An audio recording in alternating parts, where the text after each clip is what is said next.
I will remind briefly what we talked about last time. We have some objects that are called toric varieties, and the definition is an algebraic variety. X is called toric if for some n natural number we have the n algebraic terms, which is 6 times to the n, embedded as open the subset in X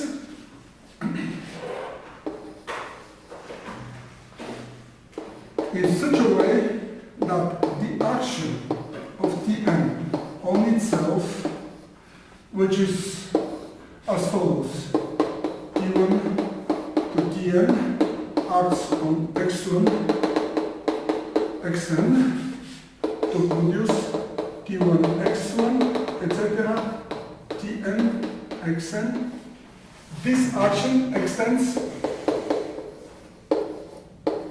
to an action of terms on the whole X.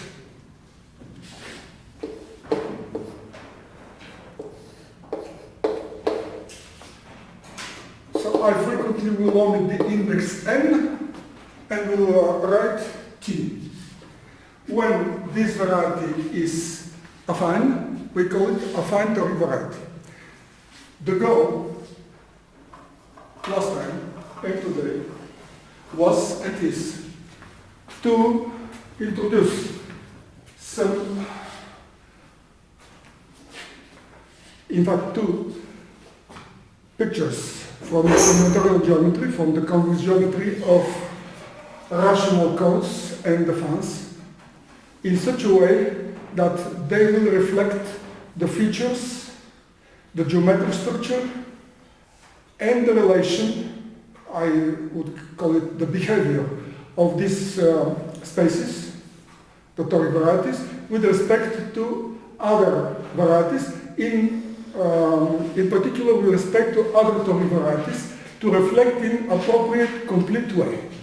So this is both important and beautiful as a theory, and I would like to share with you this last claim for beautiful and important.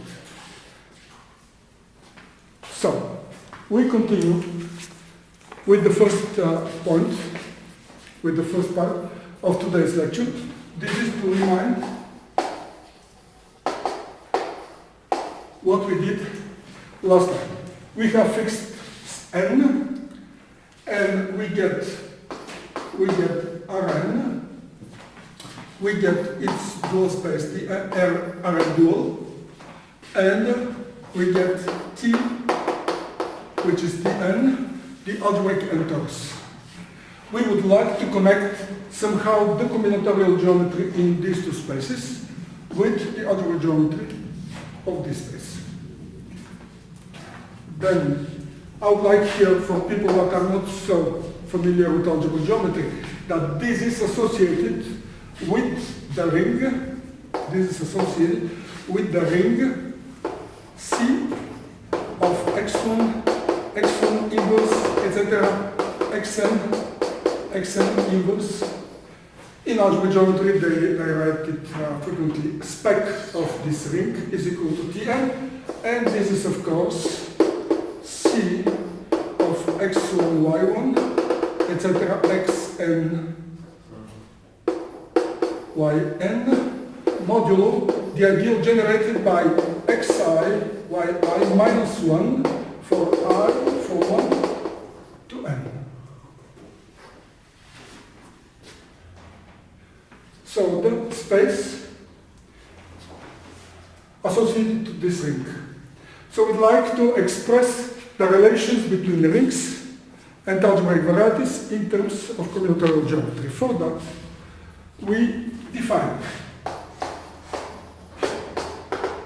N to be the group of homomorphisms of algebraic group.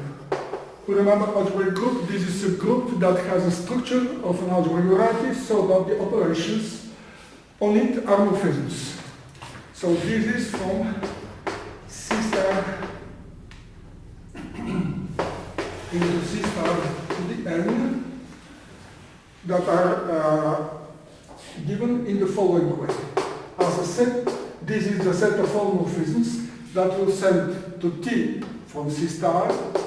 It will send T1 on lambda 1, Tn lambda n for lambda bar. I would write frequently like that to denote this n tuple of integers in Z to the n. So this group is called the lattice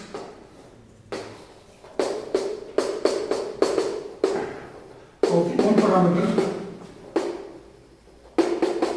subgroups, or the lattice of cocharacters, and it is naturally isomorphic. It is naturally isomorphic to Z to the end. Then we have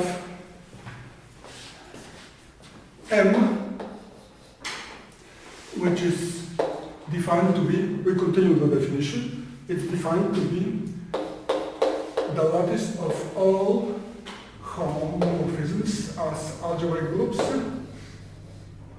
of C star to the n into C star, which is called the character lattice.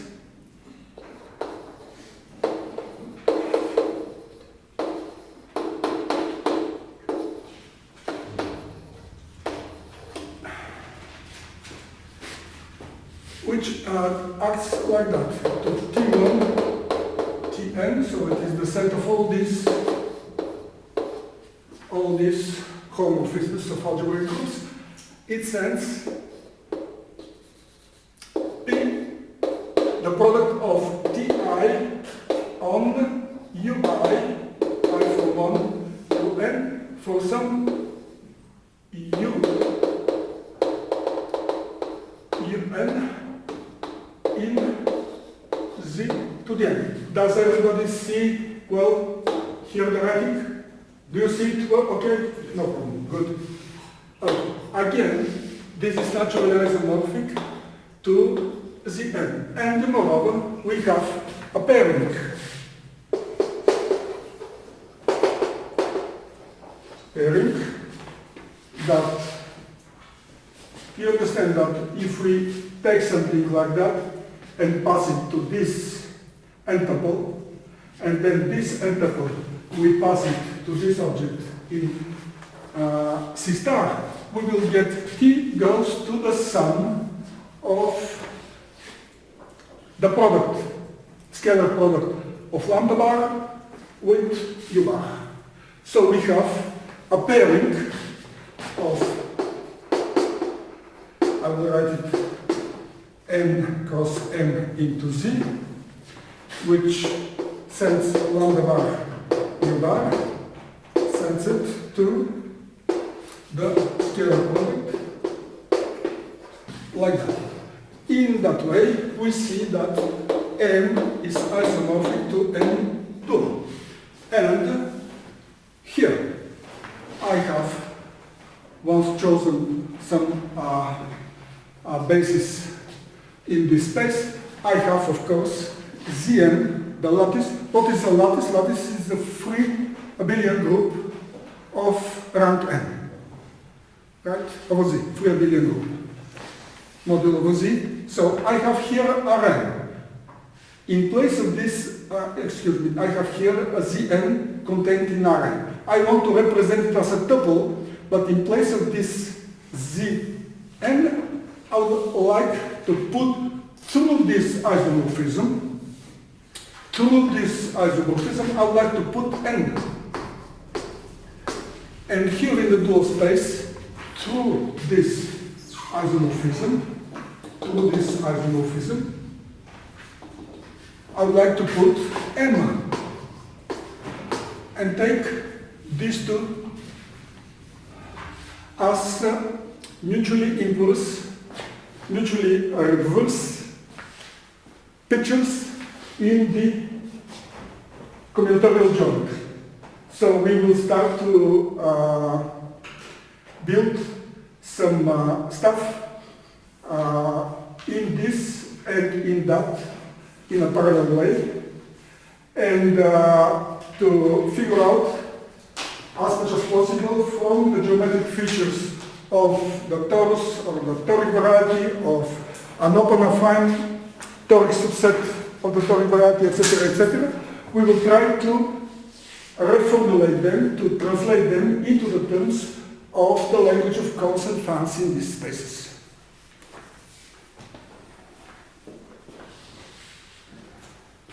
So this we introduced last time.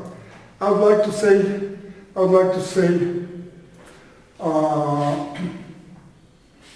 to remind the following.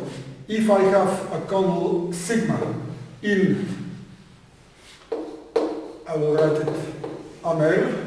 So I will think this in a rather not very precise language. I will call this an error.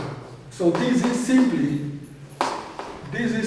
the tensor product of n and r, which is isomorphic to r to the n. I want to indicate here that I have n-dimensional real vector space with fixed lattice n in it.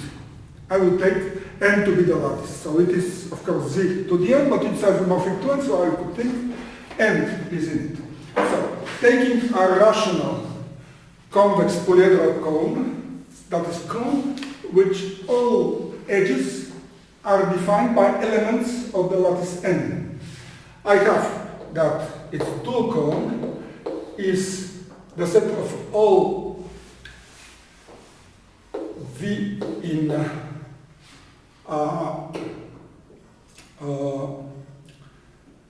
Rn dual, such that v times u is non-negative for any u in sigma. So there are results, Farkas theorem and Gordon's lemma, that says that if sigma is strongly convex rational polyhedral cone, then sigma dual is convex. It may not be strongly convex, but it is still convex and is still rational polyhedral cone. And the Gordon's lemma says that the intersection of such a cone with M creates a subgroup, creates a semigroup that is always finitely generated. So there are finite subset of this intersection A, so that n times A, capital N, right, I'm speaking for n times A, will give me the whole subgroup, which is the dual cone intersected with N. This is from the last time. So this is generated by.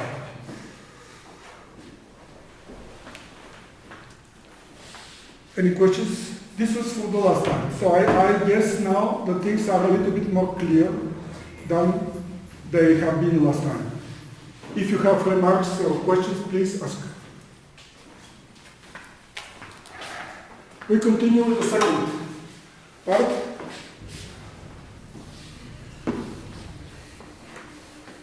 Which is 3 ways to define a fine toric variety. Last time I spoke about 2 of them, and now we will say something about the third one. And it's nice to figure out that they are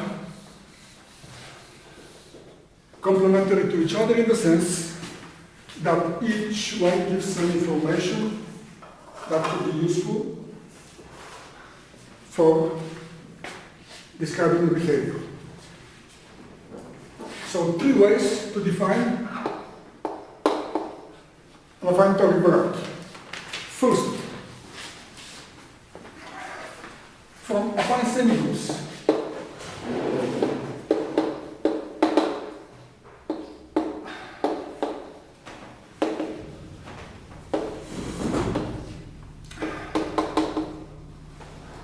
So we have this definition that S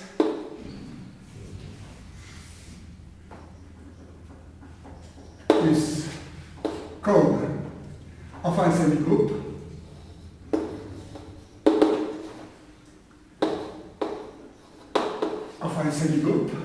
briefly if it is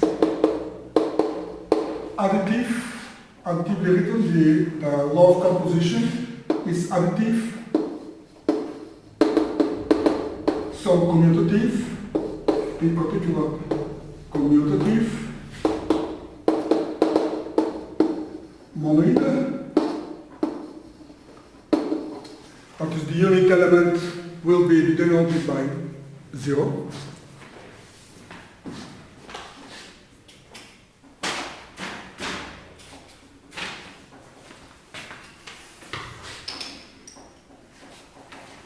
So that we have 2 conditions. First, it is finitely generated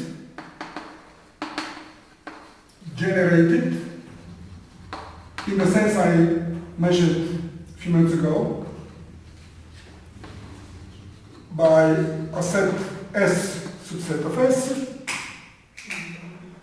And second, it can be embedded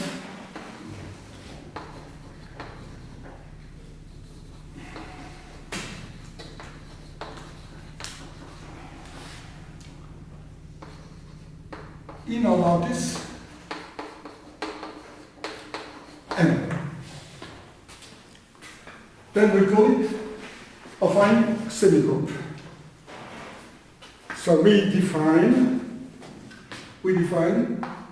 C of S to be the ring of all polynomials, sum of Cm high to the M, as M is in S, such that the coefficients are complex numbers and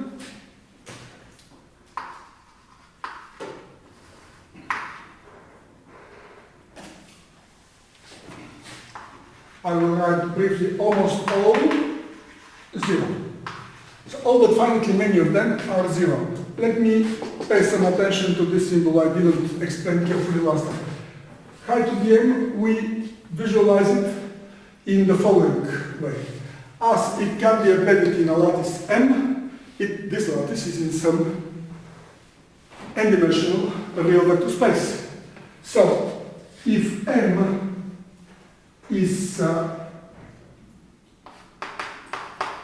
M1 and N in this lattice, then notation, to be clear, high to the N, I will figure out like that. It's kind of a polynomial. It's kind of a polynomial that I take x1, some variable, x1 on M1, xn on Mn. So briefly, I will write in this way. Here I will not underline n. You understand that it is an n-tuple, right? So sum of such linear combinations of monomials that are generated by the elements of S will be the polynomial ring generated by S, and it is a ring because S is a affine semigroup. So this is, here is not, well, something like definition, but not exactly. You rather could imagine it in that way, right? In many cases, I will not write it that way, but from the beginning, it's nice like that because someone could lose the impression when we are speaking for numbers, when we are speaking for n vectors. And at this moment, it's important. Yes, please. A quick question. So if we were to write S multiplicatively, this would be the semi-grouping practically. Yes, exactly. And we just use X because we have written it up. N is the exponent of the monomial. Because we use adding exponents means multiplying the monomials. That's right.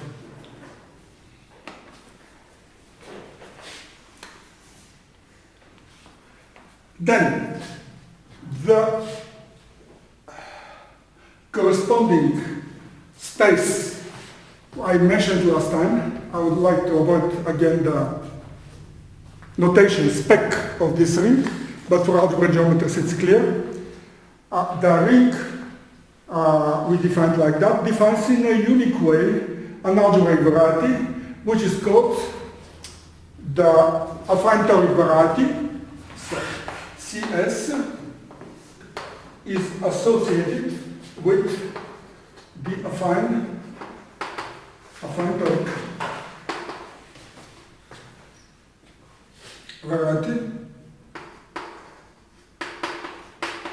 variety whose character lattice is Z times S. So the rank of this lattice will give me the dimension of the toric variety. For the moment, we'll stop here. I just wanted to remind this from the last time. So this is the first way from affine semigroups. The second way is from monomial maps.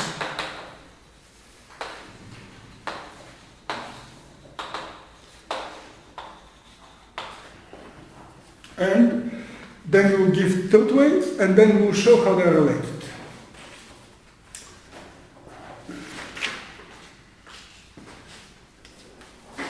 We take a finite subset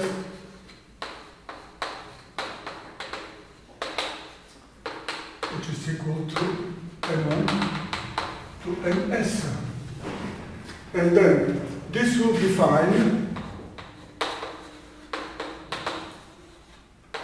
phi A, which is from T. So this T is Tn. This T I'm associating always with this n, right? So this T into C to the S in the way that I sent T bar, the other one, going to high on M1T, high on MS of T, which is this S double is here. Then I define YA to be the image of phi A and rather exposure.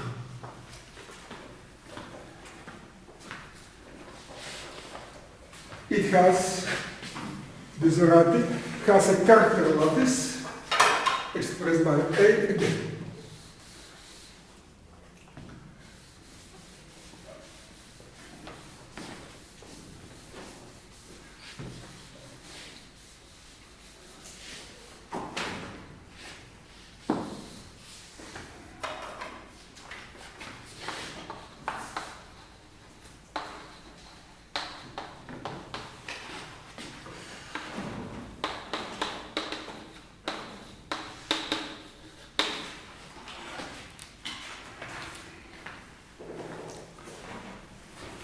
Quick question.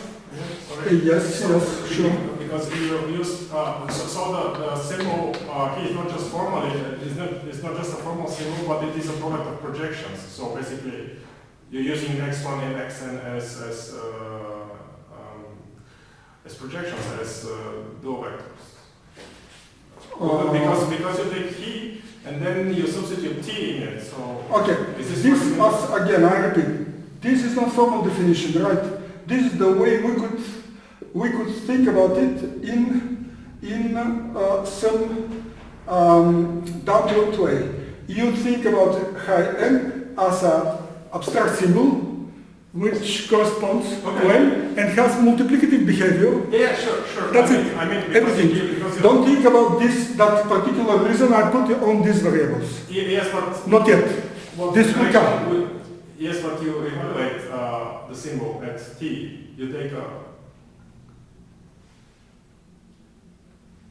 right. That's true. But this is still that's true. Everything is that's true. But still, I don't need to relate myself with some particular choice of variables, right? Yes, but the question is, what is the meaning of this evaluation if this is just formal?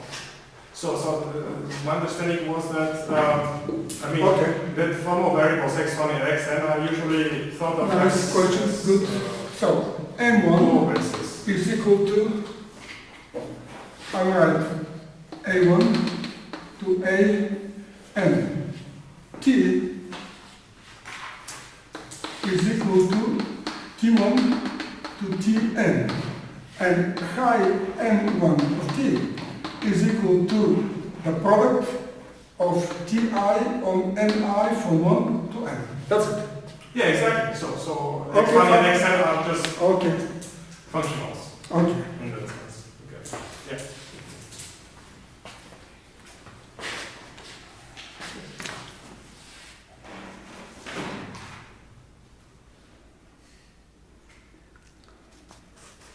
Okay. And the third way. The third way is from toric radials. We want to define toric varieties from toric radials. The definition, toric radial in C of x1 to xn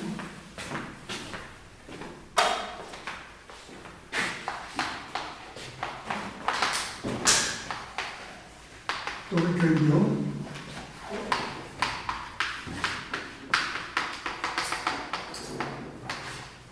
and is one generated by binomials.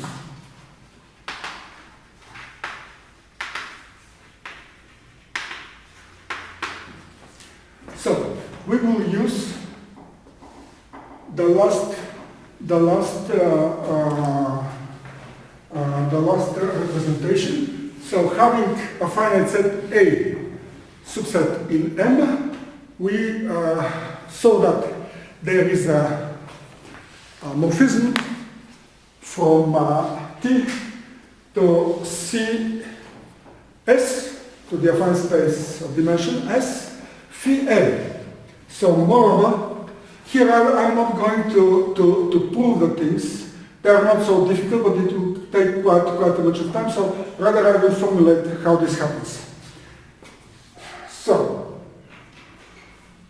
we defined phi A from T, which is Tn, into C to Vs, and it induces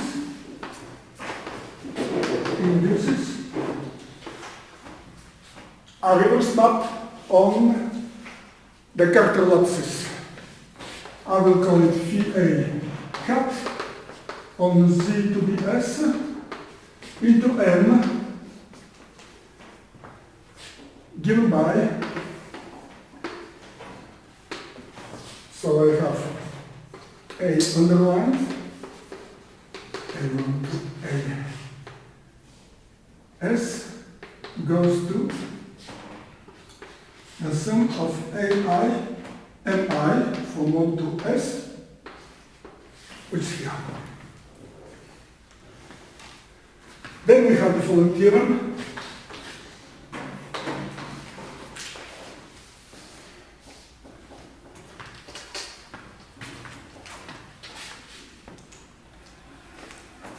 the ideal,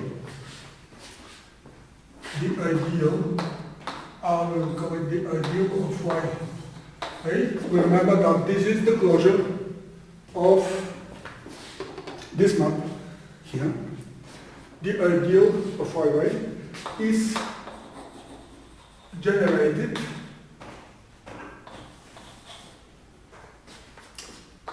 by binomials of the type. I will write x on power L plus. This x is the same as high before. So this is just a formal variable, right? Minus x on the L minus, such that both and L minus are in n to the s, so these are non-negative numbers, and L, which is the difference, is into the kernel of phi hat.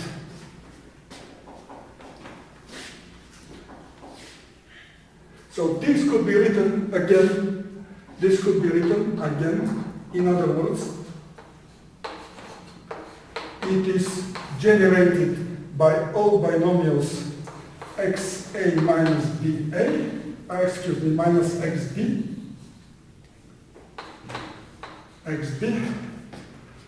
such that a minus b is in this kernel. This is the ideal, and it is, we see from the definition in the previous case, we see that the variety, the term variety defined by monomials, is in fact term variety defined by a toric ideal, a fine term variety.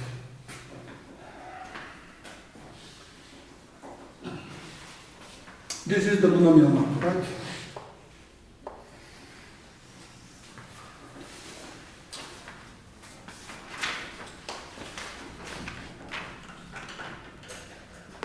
How these are related? The answer is given by the following theorem.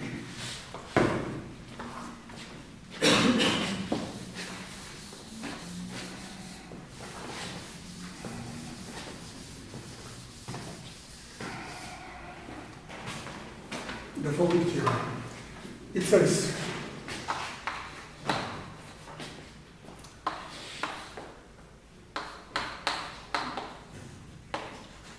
if x is an affine variety,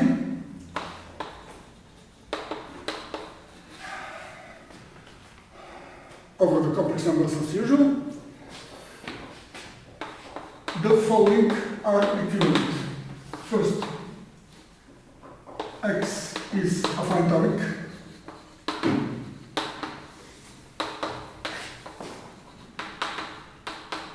Variety. Second,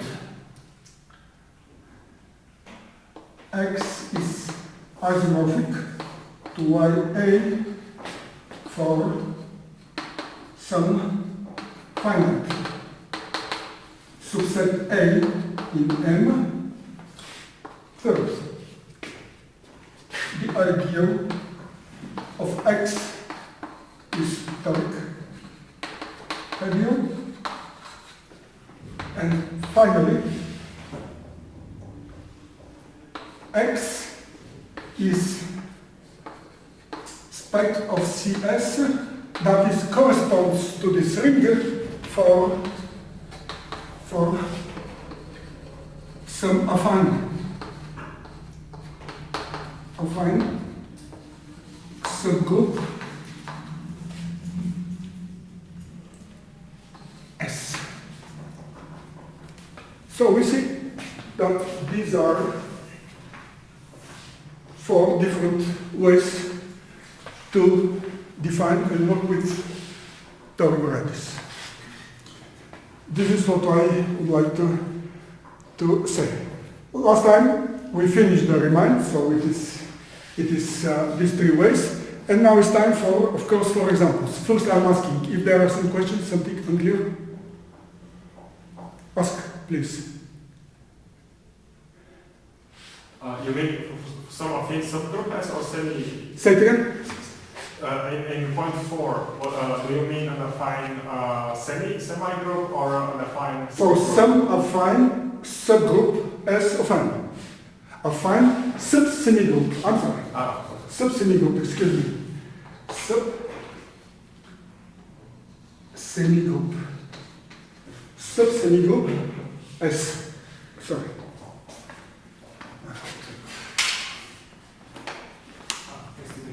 Excuse me. May I ask the dimension of the vectors?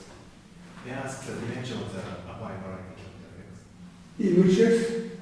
In this theorem, if any of these conditions holds. The dimension in all these cases? Yes. Yes, the dimension is equal to the rank of the character lattice, which is we have seen is Z times A. So normally the space has some dimension and A has more points, much more points. So it generates many rays.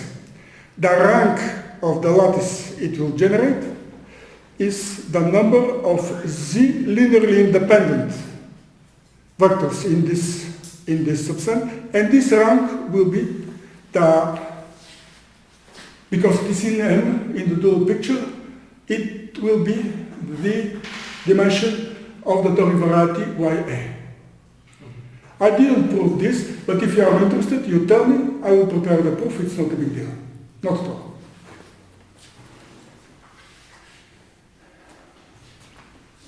Let us see an example which will demonstrate all of this. One of my favorite examples that we will meet again and again, both in this first part and in the second part.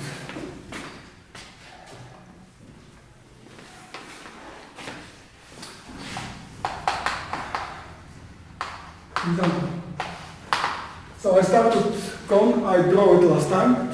So to avoid too much drawing, I would write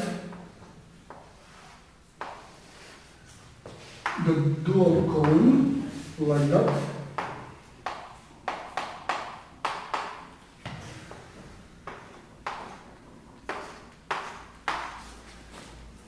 This is sigma dual, and lattice point in it are S sigma, compose the set S sigma.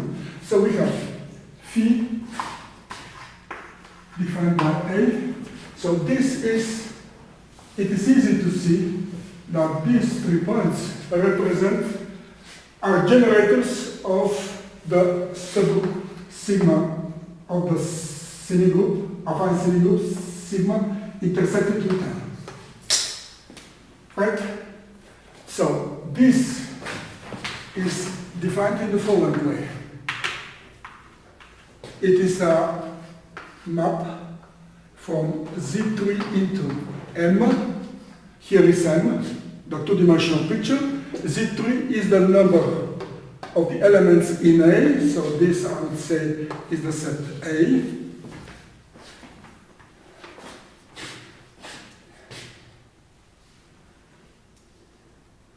So I may call them U1, U2, and U3, and this will send to A1, A2, A3. In Z3 will send sum of AI, UI from 1 to 3.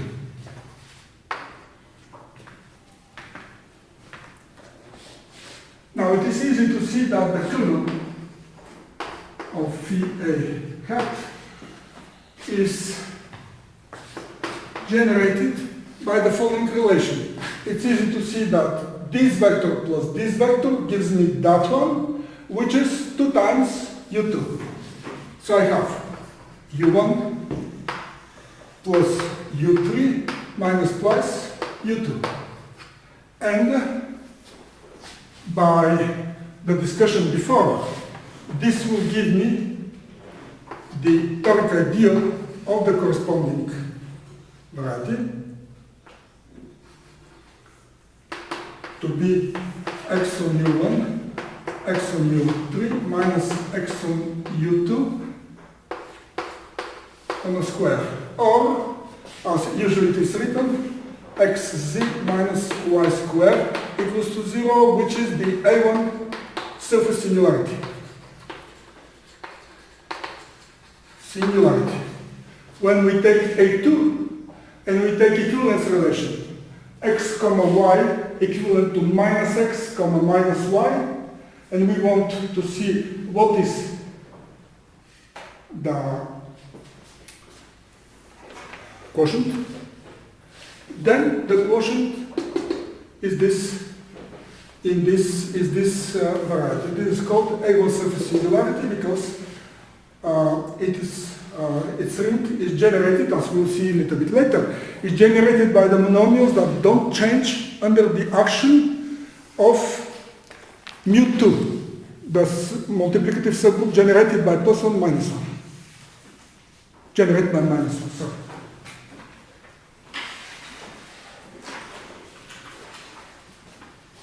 Next topic are toric morphisms. We want to see if there are some questions now, please. We want to, don't hesitate, right? If I speak quickly or something like that, just let me know. It happens. Toric morphisms. We would like to see how these objects that we defined in 3 different ways will interact to each other through toric morphisms. We will define this and we will show that actually they form a category, which could be interesting from many points of view, but this is another story that probably in the future will come. The future means in June, the second part of the course. Okay, so definition. Definition. A morphism F between two affine toric varieties. Affine toric varieties is called the toric morphism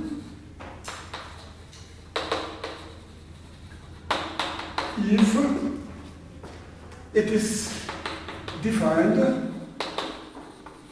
by lattice homomorphism.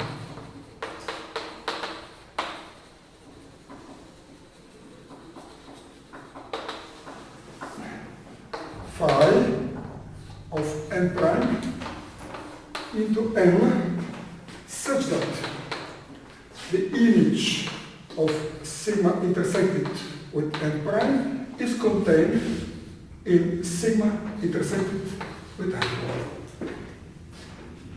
So here I will clear a little bit some of the expressions I have been using last time and this time. From this we see that having varieties, having a morphism of varieties in that direction, we have the co-character lattices, the homomorphism is going in that direction. So the picture Rn, n is called the direct picture.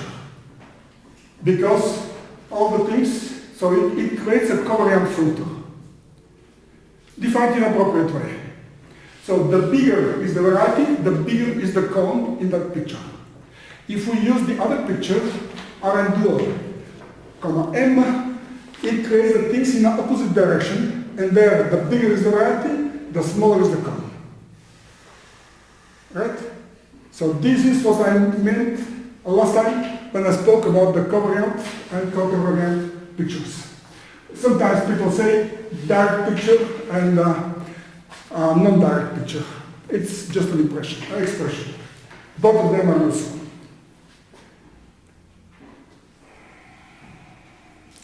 Then we have the following. Having this once, we get the following.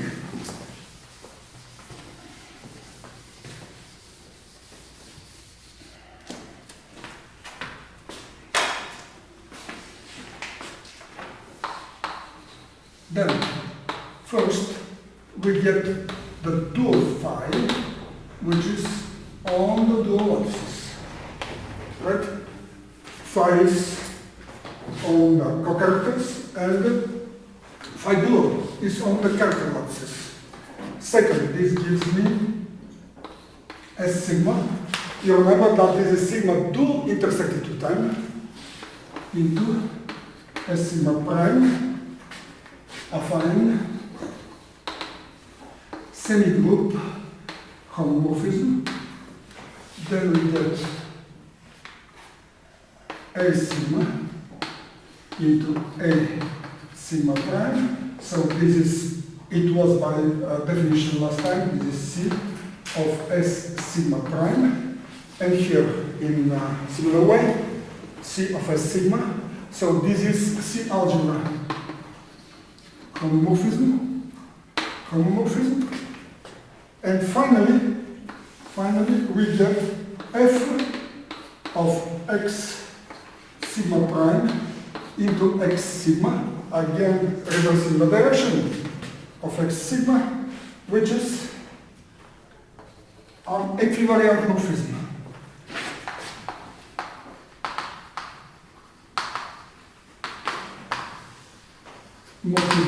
What this means is that as we have that phi dual corresponds to a map from the torus in X sigma prime to the torus in X sigma. So I call this map corresponds to a map Q between two toruses. Then we have that F of alpha times X prime is equal to Q of alpha multiplied by F of X prime. So this is the meaning of covariant morphism, which satisfies this thing once it's given. So this is a commutative diagram, you understand, right? This is X sigma prime, and this is X sigma, and here I have F. So, equivariant morphism, this is the definition. An example. An example will be just continuing the example. I spoke about it a little bit earlier, but it will demonstrate these features step by step, just to show to you how it works.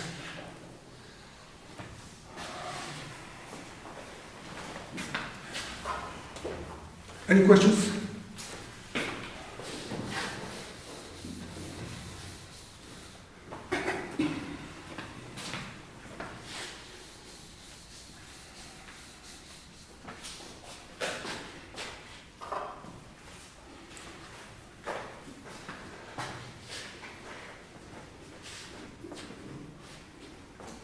I remember you were right from the beginning.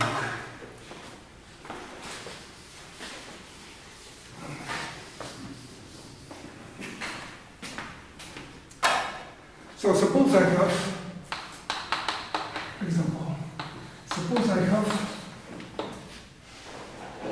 A2 modulo the equivalence relation, which is x comma y equivalent to minus x minus 1. Then it appears that I have this as a variety, and it is a toric variety. It is singular toric variety, by the way, but doesn't matter. It is satisfying all these conditions. So I want to demonstrate in this case, I want to demonstrate step by step what I said as a general properties and theorems and features. So I have this. I will show that this. I will demonstrate a combinatorial picture behind this object. What this means? This is associated with the following ring. This is associated with the ring of all polynomials that are saved by this equivalence relation? Well, these are the polynomial generated by x squared, xy, and y squared. And of course, first times the second, then third gives me the second to the square. So this is the ring. C, I will write different variables. So this is Avon surface singularity, which looks like that. So you may think of a cylinder that is smashed over the zero, that is parameterized as a family of circles over the affine line, and over the zero it is smashed to a point. We will see later this picture how gives a beautiful picture for the resolution of this singularity, but this is in general. Now, we have that this ring here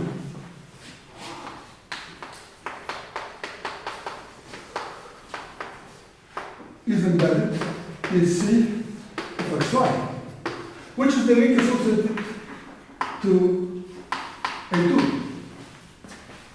So, because this is injective map, we will have dominant morphism of A2 to X. So I will call this guy X, the curve, right? I will call it for simplicity X. So we have this morphism. Let us see the toric picture. So we start. What is the cone defining A2?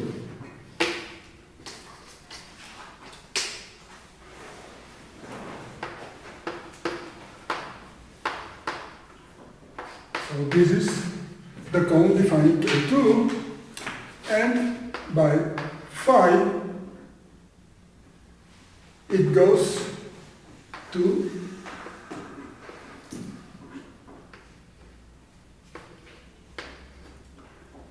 the cone sigma defining X. It is like that.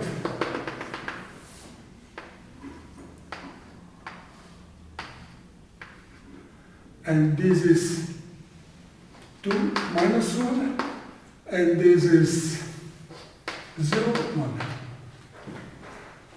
Then I have map between the cones. It gives me map between the dual cones in the opposite direction. So this gives me the dual cone of the first is the same, right? Because the dual cone, we draw it like that. To every h, I take the hyperplane, which is again a line in this case because the dimension is 2, perpendicular to it in the appropriate direction. The ray in the appropriate direction. So this is dual is the same cone, but here the dual will be that one, and this is sigma dual. So this phi defines me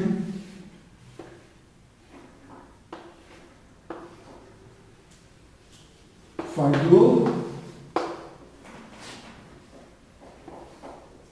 This is sigma dual into the cone here, call it omega, and this is omega dual, the same cone. Now, when I embed this cone here, I could see that, again, as we have seen a few minutes ago, this vector plus this vector equals twice that vector. Right? So, we have that the cone,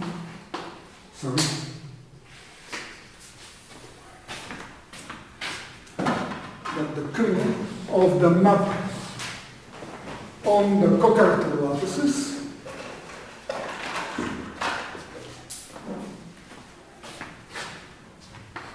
we see that the cone of phi A on the co-character lattices. So this is A again. If you forgot, this kernel is the subspace z times generate on the vector m1 plus m3 minus 2 times m2. This is m1, this is m2, and this is m3.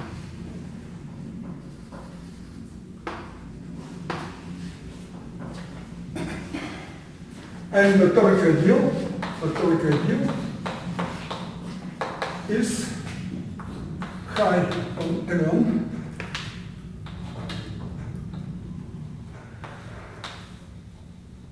times high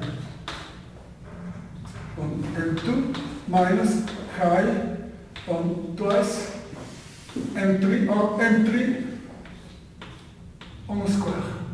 Because I cited a result that says that once we have this in the kernel, then these polynomials will be in the defined ideal of the variety defined by a toric ideal.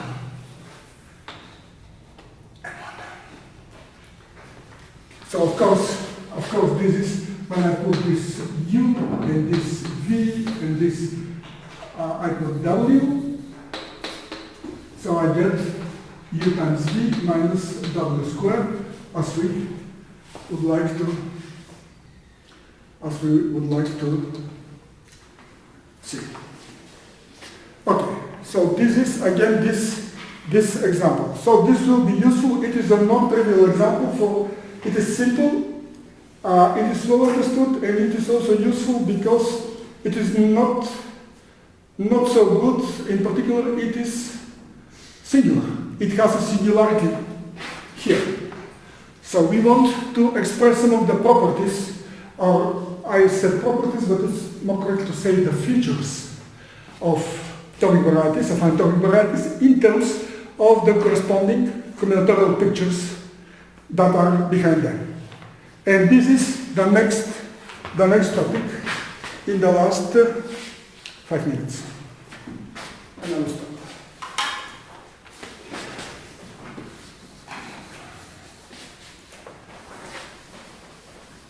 Meaning, if I have a fine toric variety, when this variety is normal.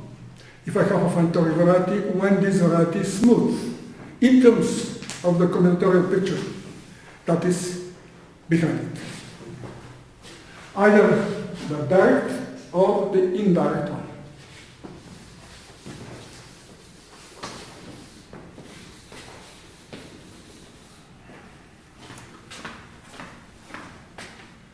For those of you who forgot what is normal, I will remind.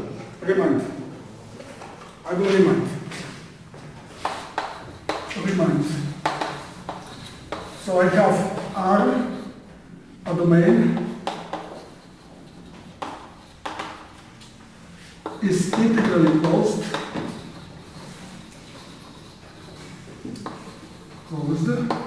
So we write R coincides with integral closure of R in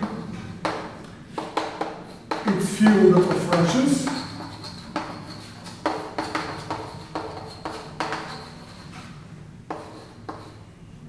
If every time I have a monic polynomial with coefficients in the ring R of any degree,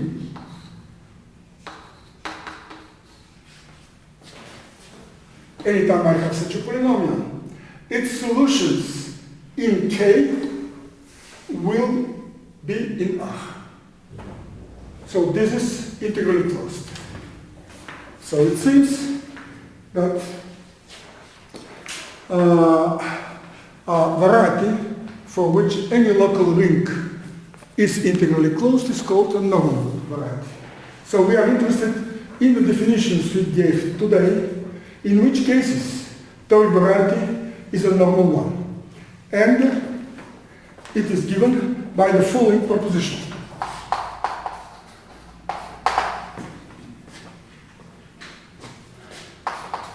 Unaffine toric variety XA defined by A as before, a finite subset in M is normal if the co-character lattice, which is n times A, is saturated affine semigroup. Semigroup meaning is that a semigroup S semigroup is saturated, well, it's additive again, is saturated if K times M belonging to S for M in M, K integer numbers means from it follows that M is in S. The example I gave last time is when we take